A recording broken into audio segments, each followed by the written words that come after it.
పండగైనా సంబరమైనా మీ ప్రతి సెలబ్రేషన్కి only choice Vega Jewellers. Exclusive bridal jewellery offers. Shop now.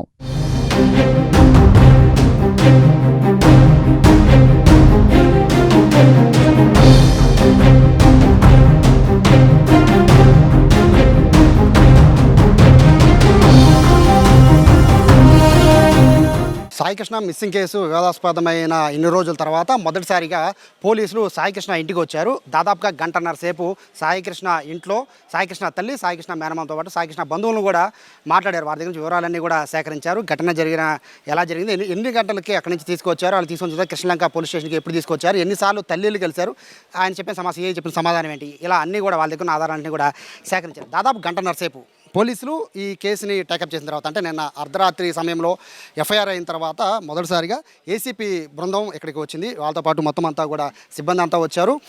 క్లియర్గా అంటే ఏం జరిగిందనేది క్లియర్ కట్ వివరాలని కూడా సేకరించారు. ఆ వివరాలని సేకరించిన తర్వాత వెళ్తూ కూడా ఏసీపీ చెప్పారు, కేసు విచారణ దశలో ఉంది కాబట్టి పూర్తి వివరాలన్నీ సేకరించిన తర్వాతే వివరాలు చెప్తామని చెప్పి ఆయన చెప్తున్న నేపథ్యంలో ప్రస్తుతానికి అయితే వరుసగా సాయికృష్ణ ఇంటికి ఇటు రాజకీయ నాయకులు కానీ అలాగే ప్రజా సంఘాలు కానీ వస్తున్నాయని ప్రస్తుతం వంగవీటి ఆశ వచ్చారు. లోపల మాట్లాడుతున్నారు సాయికృష్ణ తల్లి, అలాగే సాయికృష్ణ మేనమామ బంధువులతో వాళ్ళందరూ ప్రస్తుతానికి అయితే లోపల మాట్లాడుతున్న పరిస్థితి. నిన్న వైఎస్ జగన్ వచ్చిన తర్వాత నుంచి, అంటే మొన్నటి నుంచి కూడా రాజకీయ అని కొన్ని వామపక్ష పార్టీల నుంచి సపోర్టు వస్తున్నప్పటికీ కూడా పూర్తి స్థాయిలో నిన్నటి నుంచి కూడా ఇది రాజకీయంగా కొంత హైలైట్ అయిందనే చెప్పుకోవచ్చు. వరుసగా ఘటనలు, అంటే ఏదైతే ఈ సాయికృష్ణ ఘటన తర్వాత వెలుగులోకి వచ్చిన మరొక ఘటన పేరుపోగు వెంకటేశ్వరరావు ఎంఆర్పీఎస్ రాష్ట్ర అధ్యక్షుడు, ఆయన కుమారుడు కూడా క్రాంతి నాగరాజ్ బాధితుడు కావడంతో ఈ కేసు ఇంకా కీలకమైన మలుపు తిరుగుతోంది. సో దీనికి సంబంధించి ఇప్పటికే ఏపీ ప్రభుత్వం కూడా సీరియస్ అయింది. దీనికి సంబంధించి ఒక స్పెషల్ కమిటీని కూడా వేసింది. రాజమండ్రి ఎస్పీ నేపథ్యంలో ఆయన మొత్తం ఆ నేతృత్వంలో ఈ కమిటీ అనేది కొనసాగుతోంది. కృష్ణలంక స్టేషన్ కూడా వాళ్ళు వెళ్ళబోతున్నట్టుగా కూడా తెలుస్తుంది, అక్కడ ఏం జరుగుతుంది అనేది.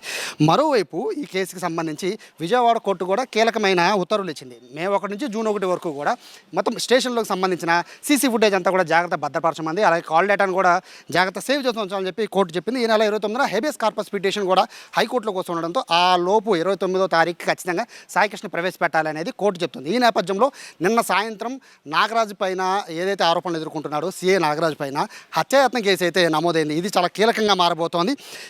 అంటే ఇప్పుడు ప్రస్తుతం సాయికృష్ణ ఉన్నాడా లేదని పెద్ద సందేహం వస్తున్న నేపథ్యంలో ఇప్పుడు ఈ ఏదైతే హత్యాయత్నం కేసు ఉందో ఆ కేసు పెట్టడానికి ప్రధాన కారణం ఏంటి? హత్యాయత్నం కేసు అంటే దాదాపుగా వీళ్ళిచ్చిన కంప్లైంట్ ప్రకారం హత్యాయత్నం కేసు అంటే ఇప్పుడు సాయికృష్ణ ఉన్నాడా లేదా అనే క్వశ్చన్కి ఇది ఇంకా బలమైన ఆధారంగా ఉండబోతున్న నేపథ్యంలో పోలీసులు తెల్లవారుజామున ఇక్కడికి వచ్చారు. కంటిన్యూగా అంటే 1 వస్తున్నప్పటికీ కూడా ఏసీపీ రావడంతో, ఏసీపీతో పాటు సిఐ అలాగే మహిళా ఏసీపీ అందరూ రావడంతో దాదాపు గంటన్నర సేపు లోపలే వాళ్ళు విచారణ సాగించారు. ఫైనల్గా అయితే వాళ్ళు వెళ్తూ కూడా క్లియర్గా చెప్పారు విచారణ కొనసాగుతుందని. మొత్తం మీద ఈ వ్యవహారం చూస్తూ ఉంటే ఇప్పటి నుంచి స్పీడ్ అందుకోబోతోంది కేసు. ఇప్పటివరకు కూడా ఆరోపణలకే పరిమితమైన ఈ కేసు మొత్తం అంతా కూడా ఇప్పుడు అంటే నిన్న వరకు పొలిటికల్ టర్న్ తీసుకున్నప్పటికీ పొలిటికల్ టర్న్ తీసుకోవడంతో ఒక్కసారికి ఈ కేసు కూడా కీలకంగా మారబోతోంది. నాగరాజుని ఎప్పుడు పిలుస్తారు, నాగరాజుని ఎప్పుడు ప్రశ్నిస్తారు అనేది కూడా చాలా కీలకంగా మారబోతోంది. సో మొత్తం మీద అయితే ఈ కేసు విషయంలో రాజకీయ టర్న్ తీసుకున్న నేపథ్యంలో ప్రస్తుతం వంగవీటి ఆశ కూడా లోపలికి వచ్చారు. అంటే విజయవాడకి సంబంధించిన నాయకులు ఒక్కొక్కరుగా వస్తున్నారు. గద్దె రామ్మోహన్ ఎమ్మెల్యే కూడా వచ్చారు.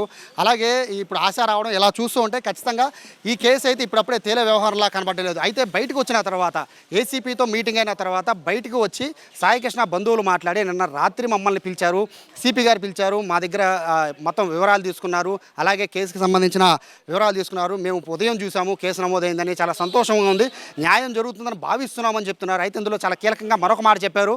సాయికృష్ణ మేనమామ ఒక మాట చెప్పారు, అది చాలా కీలకంగా మారబోతోంది. సాయికృష్ణ బతుకున్నాడా లేదా అని సిపి గారిని అడిగాము అంటే ఆ విషయం పైన దాట వేశారని చెప్పి సాయికృష్ణ మేనమామ స్వయంగా చెప్తున్నారు.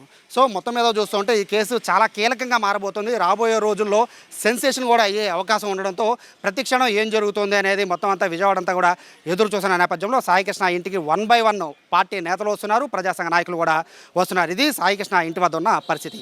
కెమెరా పర్సన్ కృష్ణతో సాయి, సుమన్ టీవీ, విజయవాడ, కృష్ణలంక నుంచి.